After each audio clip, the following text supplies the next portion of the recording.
Welcome to another episode of Entrepreneurs and Fuego. We are interviewing and following the journey of amazing entrepreneurs like Monique Huffman, Q Brand. Yes. You should interview me right now.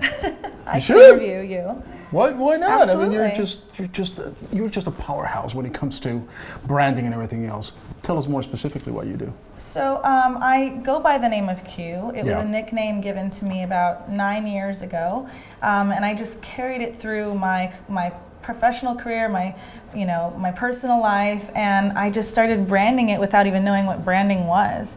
And so then I am a Le Cordon Bleu trained chef and nutritionist turned accidental marketer. So go figure, I started doing things for my own brand, and then a longtime restaurant came to me and said, "You do such a great job of having multiple personalities online. Would you consider handling our social media?" And so I said, I don't know if that's a compliment, but sure.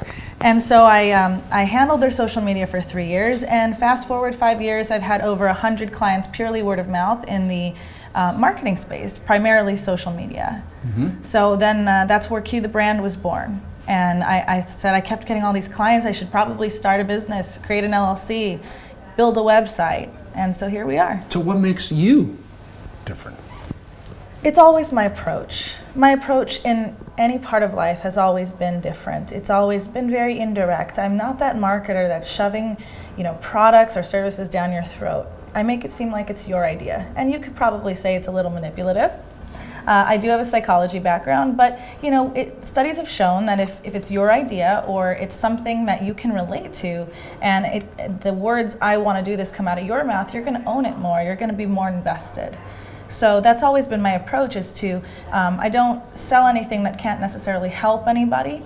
And so once you see how it can help you and you say, Q, I want to do this, or I want to be a part of this, then we move forward. And you have a show that reaches hundreds of thousands of people. Yes, Tell I us have about the show. a couple shows now. Oh, wow. Since we last talked, there was another one. Couple of shows. Tell me. So I have a show called Marketing Therapy, Yes. And I literally feel like a therapist. Like I said, with this indirect approach, I have to drive people to the answer. And so I can see almost a franchise of blank therapy coming my way, sports therapy, music therapy, whatever it is. But your genius, Monique, is that you're using technology to achieve this purpose. Yes, especially the power of live streaming. Right. So I use Periscope, I use Blab primarily. Which one is better? Or they're different? They have their own purposes. They serve at different purposes. And then Facebook Live. Facebook Live is not rolled out to everybody, but Right. it's important that we embrace it because there are a lot of people on there. But you have a lot of friends and family there. And if you're a professional, trying to brand yourself, it's important that you kind of be aware of who your audience is. Like, that's the number one thing as a marketer.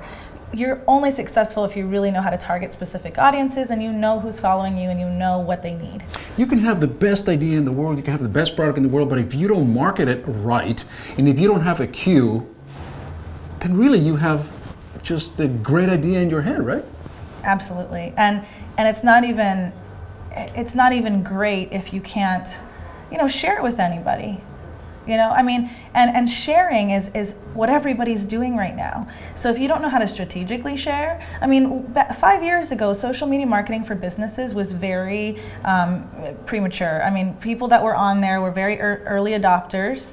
And so I could do that in my sleep. I could post for the deli in my sleep. I could do it on Facebook and walk away, and I could know that hundreds of people would flock to it. What compels us to share our most intimate moments, our private moments, our food, we just wake up in the morning, hi, I'm here. What compels us as a society to do that? It's funny, attention. We all want attention, and whether it's for good reasons or bad reasons, it's real.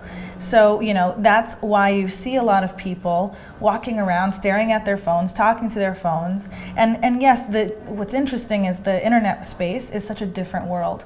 Most people, know what Blab is because you encountered it with me. Right, exactly. Right? But right. Nobody really knows what this new technology is. It's still in its beta phase. And so I'm walking around talking to my phone, and strangers are like, that girl just talking to her phone. right? Does she have any friends? What is her deal? Right. And so we're all walking around like zombies talking to our phones, and it's like, it's hard to kind of get average people to understand why we're all doing this. How do we translate that, though, into sales? Because it's one thing to have, 100 likes, 200 likes. Who cares? I don't want people to like me. I want people to buy from me or use my service. How do you bridge that? How do you convert the likes or the exposure that you have into sales? So it depends. If you have a storefront, a brick and mortar, it can be easier or hard depending on your approach. And then if you have online sales, it's a little bit easier if you have an online store or a place for people to go. So you absolutely need to have a website. And if you're not on social media and don't have a website, you almost don't exist. Is it because after I talk to you, then, all right, I'm done with you, but I'm going to go to your website to see what else is there that you can offer, or I'm going to go to social media to see whether you're in LinkedIn or Facebook or Instagram or whatever? Well, look at this experience. If I am pushing a message to you, right? If I'm someone else pushing a message to you on social media, and I keep saying, click here to buy this protein powder, and I post it on Facebook, I post it on Twitter, the same message everywhere, are you going to click that?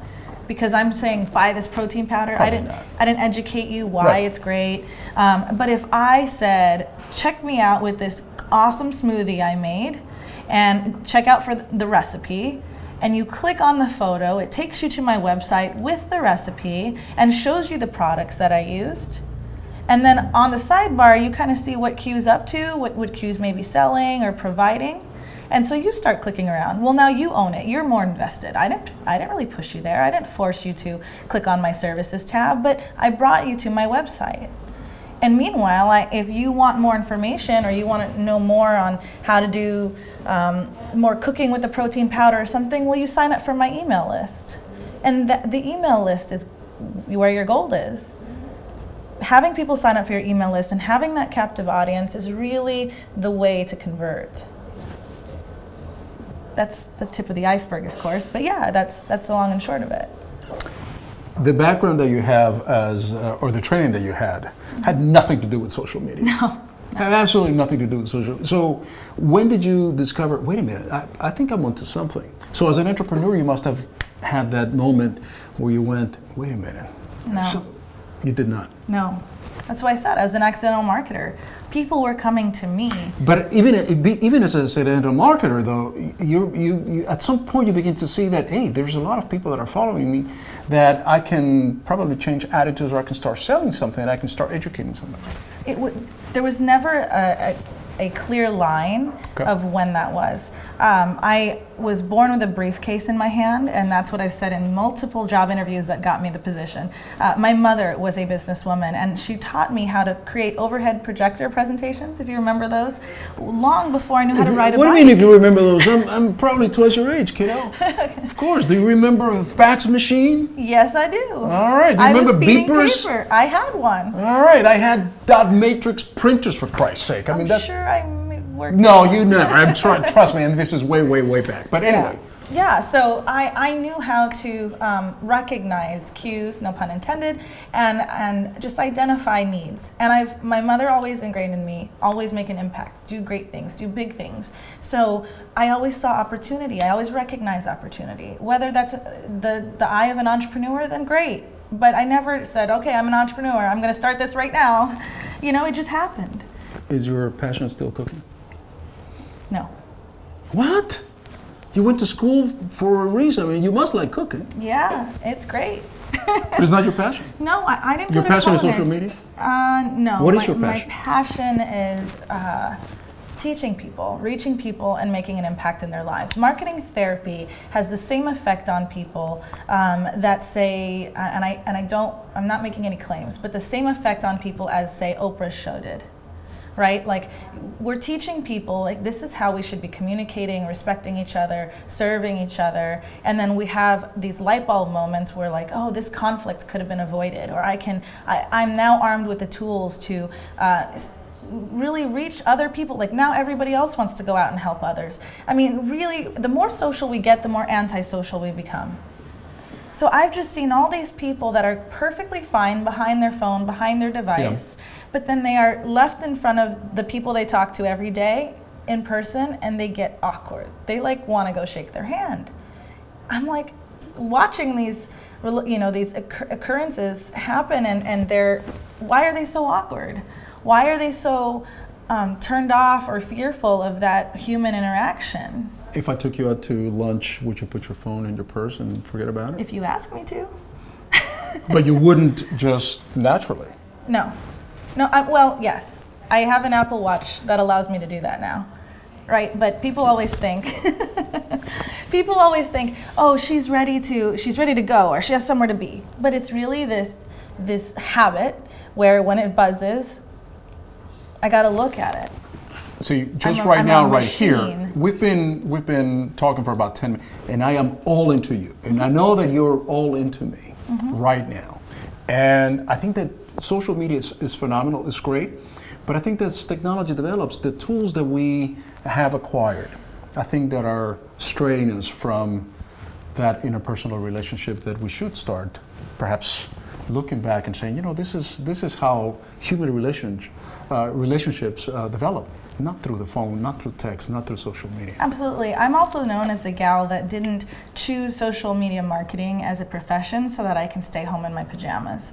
I mean, if you look at my social media, not only am I focused on, drinking my own Kool-Aid and practicing what I preach, I'm out in the community and I'm showcasing great brands, great people, and constantly bringing light to what's going on in my area.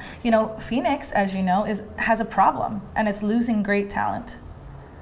And so I'm focused on saying, this is why Phoenix is so great. And if that brings people here, then fantastic. But I've literally jumped onto blabs from people saying, oh, I have a conference to go to in Phoenix, and I'm probably going to stop by a couple tumbleweeds, and then I might fall in the giant hole known as the Grand Canyon. You're trying to change that perception. Absolutely. Why shouldn't I? I live here. Sure. I don't want people thinking we're just a giant hole. It's 6 hours away, that giant hole. You're talking about the one... The Grand Canyon? Yeah. Yes. That's what I figured. I'm a little bit slow, so you're going to have to forgive me. Keep up. I know, man. I'm just too slow. The more that I think about the social media, it's hard to keep up with the technology. Mm-hmm. How do you keep up with that technology? It's exhausting, I'll admit. Because I would imagine, the moment Q masters Blab, then there is Snapchat that is just blowing up, and then you have to learn that technology in order just to keep up with the community that you're trying to build. Blab also has a competitor, if you will, called Fire Talk. It has amazing video quality, much better than Blab. I've tried it, and TMZ is all about it, and there's now a platform called Peach, which is like Slack and Twitter or Instagram combined, kind of like a really great Facebook, or if anyone was using Path way back in the day, which was a year ago, 2 years ago. Way back in the day, that's what it just kills me. Yeah. Way back in the day is like a year ago. Mm-hmm. What? Way back in the day was 5 minutes ago. Wow. And it is stressful, it is chaotic, and so we have to really preach. My last show, Marketing Therapy, I had Katie Hess. She's the creator of Lotus Way. She's all about Zen and calming products and all these things, and flower essences.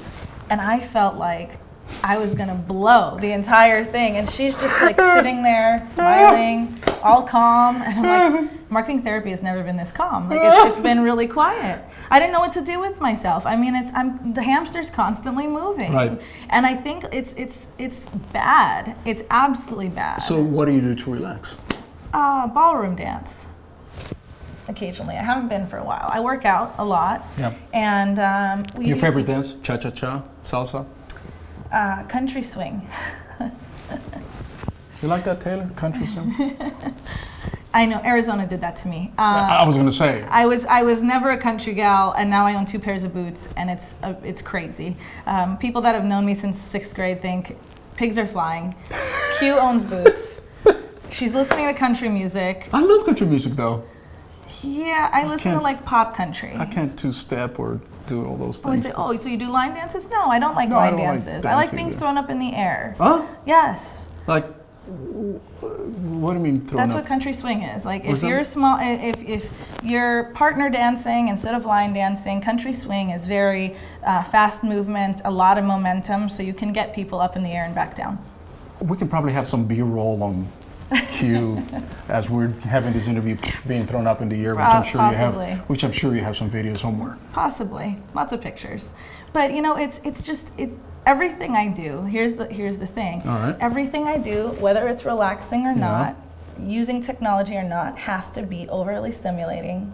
If I do something that's not stimulating and supposedly relaxing, like maybe reading, I fall asleep and wake up when the book hits my face. Do you, when you work out, do you put your phone aside? Why?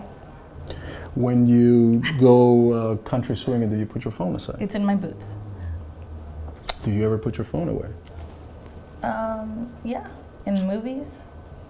Do you get a temptation? Do you get up right in the middle of the movie and go and check your I remove messages? the temptation. I take the vibration off my watch and my phone.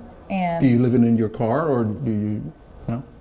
No, why would I leave it in my car? I don't know. It's like That's 120 removing degrees. the temptation. It's 120 degrees outside. I don't want it to fry. All right. You know, I mean, there's all these different things, and it's the stimulation, right? Driving is not stimulating enough for me. I want to fall asleep driving, and it's a bad thing. And it's social media is part of that. Social media has ruined our attention spans. Social media has overly stimulated us, like where we always need to be going, doing things, and the sad part is mindfulness. We're losing mindfulness, and because I preach this, I'm pretty good at it, right? But when we eat, if we eat in front of the television or computer, we're not being mindful. And so our bodies our minds are not registering that we even ate like a whole meal, right? That's why you eat, if you eat in front of a television, you will be still hungry afterwards, because your brain was focusing on the television and not the fact that you just ate Thanksgiving dinner. Do you know what we just did though? In this past 10 to 15 minutes, we were all right here. There was no phones, there was no distraction. I know you have your Apple phone, your Apple Watch, Yeah. but you looked at it just to demonstrate something, but you were not conscious of it. No, because what's I'm cool really about trying to practice what I preach.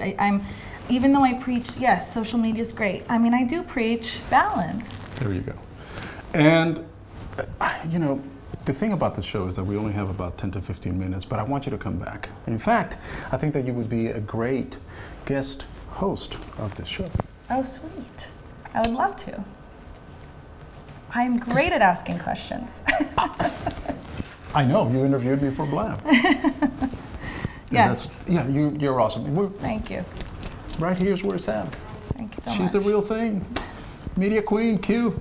I try. But here's my thing. Yeah. In the state of Arizona, in Central Phoenix, and Phoenix in general, people know me as the gal for social media. But my peers online don't know who I am. They don't know if I'm about food. They don't know if I'm about dancing. They don't know who I am. You keep them on their toes. That's actually what's happening. So 2016 is the year of Q rising up above Phoenix and Arizona and showing almost the world what I have. Like trying to make an impact all over. Can you say something for me? Yes. You're going to say, with that, we're out. And you're going to go like, with that, we're out. Can you do that for me? I think so. Anytime? With that, we're out.